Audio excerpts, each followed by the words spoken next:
नमस्कार दोस्तों, welcome back to curiosity for the daily dose of Indian football. And सबसे पहले बात करनी है यहाँ पे इंडिया वर्सेस लेबनान के कल हुए मुकाबले की। यहाँ पे इंडिया नो डाउट 1-0 से हार गई है मैच। एंड लेबनान ने भाई यहाँ पे मच बेटर इंटेंट दिखाया, क्लियर प्लान के साथ आए थे एंड उसी के चलते उन्होंने यहाँ पे विक्ट्री हासिल की है। अगर हम इंडिया की बात करें तो आई थिंक डेफिनेटली हमारा जो अवे का फॉर्म है वो अभी भी मतलब आई थिंक स्ट्रगल करता जा रहा है and that's the concerning thing for India.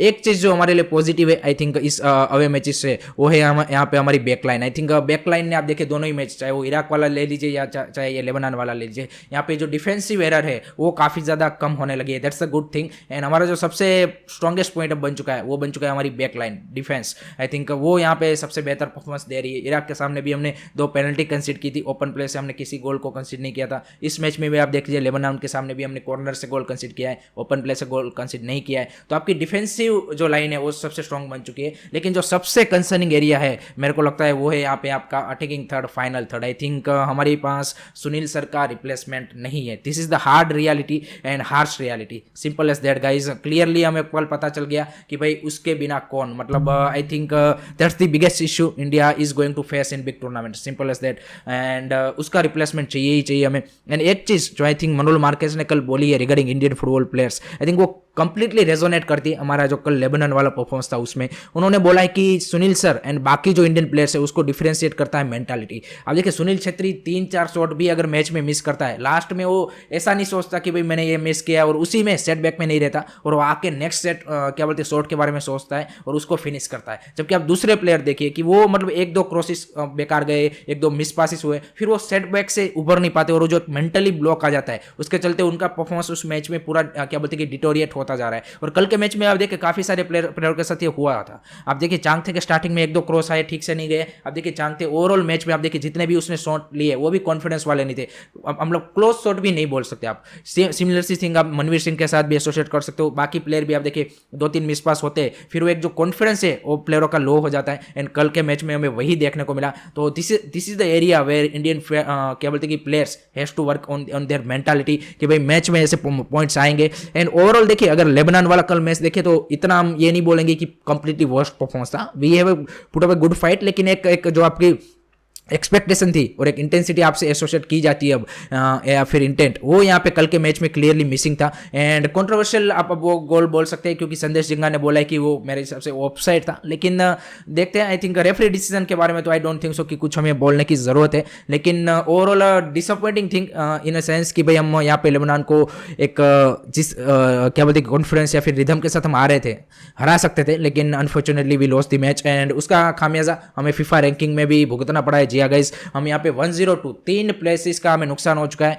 And हम 102 पे आ चुके हैं। लेबनान हमसे आगे चली गई है, 101 पे वो है। And India currently sitting on the 102 in the FIFA ranking, तो 100 से भी हमें बाहर जाना पड़ा है। तो that's the really sad thing. I think वो एक हमारे लिए बड़ा सेटबैक वहाँ पे फीफा रैंकिंग के हिसाब से अगर आप देखें तो वो वहाँ पे जरूर हुआ है। एंड प्लेयरों के लिए भी काफ़ी ज़्यादा लर्निंग लेसन आई थिंक इस पूरे मुकाबले से या फिर पूरे किंग्स कप से रहा है कि किस तरह से आपको अवे मैचेस में किस तरह से परफॉर्मेंस देना है। वो भी ईगो स्टेमिक्स आपके लिए भी काफ़ी ज़्यादा यहाँ पे क्या बोलते कि वो रहा होगा कि कौन कौन से एरिया है कि जहाँ पे अभी भी टीम स्ट्रगल कर रही है, उस एरियाज को इम्प्रूव करने की ज़रूरत है। तो डेफिनेटली काफ़ी लर्निंग लेसन हमें यहाँ पे इस मैच से मिले हैं। तो ये तो हमारे लिए डिसअपॉइंटिंग था ही था कल, लेकिन कल एक खुशी का क्या बोलते कि जो मौका है वो हमें दे दिया भाई इंडिया अंडर-16 ने। जी हाँ गाइज, इंडिया अंडर-16 ने भाई साफ अंडर-16 चैंपियनशिप को जीत लिया है, जो कि यहाँ पे जब से टूर्नामेंट स्टार्ट हुआ तब से मतलब ऑब्वियसली इंडिया ऑलवेज गो इन दी साफ चैंपियनशिप, चाहे वो कोई भी एज लेवल का हो, फेवरेट से जाते हैं। एंड फर्स्ट मैच लेकिन जो हमने बांग्लादेश के सामने खेला था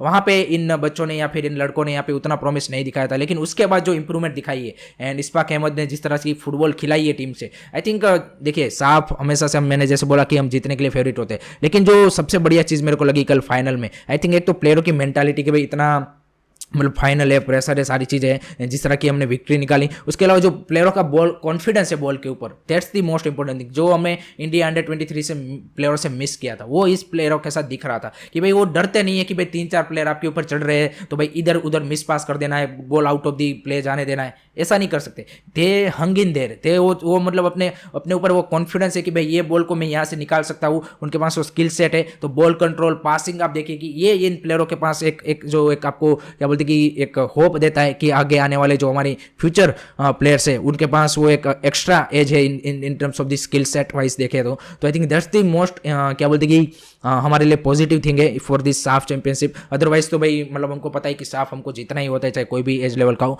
एंड दूसरी चीज आई थिंक यहाँ पे इंपॉर्टेंट है कि अब यहाँ पे साफ चैंपियनशिप जीत गए तो इनका जो प्रोग्रेस है वो यहाँ पे सबसे ज़्यादा ज़रूरी बन जाता है कि एक फ्लूइड प्रोग्रेस यहाँ पे अंडर 16 से लेके अंडर 23 तक होना चाहिए, ताकि जो ये प्लेयर हमें जिस क्वालिटी के चाहिए वो मिल सके। कॉम्पिटिटिव टूर्नामेंट में इनको रेगुलरली खेलना पड़ेगा तभी ये पॉसिबल है। अदरवाइज इनमें से भी काफ़ी ज़्यादा ऐसे प्लेयर है कि जो मतलब बढ़िया प्लेयर है, जैसे मोहम्मद अरशद हो गए या फिर सूरज सिंह जो हमारे गोलकीपर थे, वो भी कहीं ना कहीं खो जाएंगे। काफ़ी सारे ऐसे इंडियन प्लेयर है कि जो इसके चलते खो गए। तो लेट होप्स हो कि इनका एक प्रॉपर क्या बोलते कि एफएफ की ओर से प्लान हो कि ये जो बेचिस है इसको एक प्रॉपर पाइपलाइन के थ्रू डाला जाए कि जहाँ पे वो रेगुलरली कम्पिटिटिव टूर्नामेंट खेलते रहे। एंड इसके चलते उनका जो क्या बोलते ग्रोथ है वो कहीं ना कहीं मतलब कहीं पे भी रुके नहीं। ये सबसे ज़्यादा एश्योर करने की यहाँ पे जिम्मेदारी एफएफ की ओर से होनी चाहिए। Moving on to the next news is regarding guys, यहाँ पे आईएफएस शील्ड के लिए यहाँ पे एक बड़ी अपडेट आ रही है कि इस जो नेक्स्ट ईयर जनवरी में होने वाला है उसके लिए यहाँ पे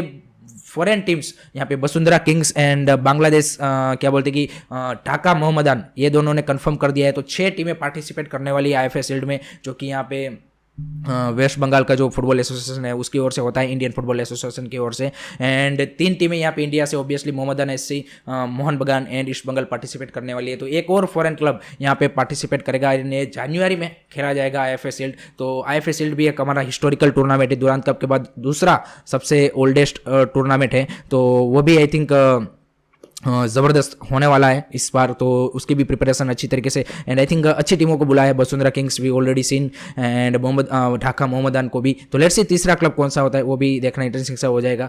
moving on to the next news is regarding guys यहाँ पे AFC champions league and AFC cup के बारे में। तो चैंपियंस लीग में जो मुंबई सिटी का पहला मुकाबला है नासा जी के साथ 18 सितंबर को पुणे में, उसका भी टिकट सेल यहाँ पे बुक माई शो के ऊपर स्टार्ट हो चुका है। तो जो भी फैंस यहाँ पे उस मैच को देखना जाना चाहता है वो यहाँ पे 18 सितंबर से पहले यहाँ पे उस टिकट को बुक माई शो में परचेस कर सकता है। 499 से टिकट है एंड 2000 तक है, तो 500 से 2000 के बीच में आपको टिकट मिल जाएगी। एंड जो यहाँ पे अल हिलाल वाला मैच है उसका टिकट अभी बाद में सेल होगा, उसका भी I think very very soon यहाँ पे उसका भी टिकट सेल ऑन लाइव हो जाएगा। दूसरा मैच यहाँ पे एफसी कप में हमको पता है कि 19 सितंबर को ओडिशा वर्सेस क्या बोलते हैं कि मोहन बगान सुपर जायंट का है, जो कि यहाँ पे भुवनेश्वर में खेला जाने वाला है। उसका टिकट्स भी आप देखिए कि सेल होना ऑनलाइन स्टार्ट हो चुका है, वो पेटीएम इनसाइडर के ऊपर सेल हो रहा है। तो जो भी फैंस उसमें इंटरेस्टेड है उस मैच को देखने के लिए वो वहाँ पे टिकट अपना बुक कर सकते हैं। तो this is regarding that. So that's it from my side guys regarding Indian football, and I hope कि आपको वीडियो इन्फॉर्मेटिव लगा हो। Keep supporting Indian football and let me know your feedback about this Indian football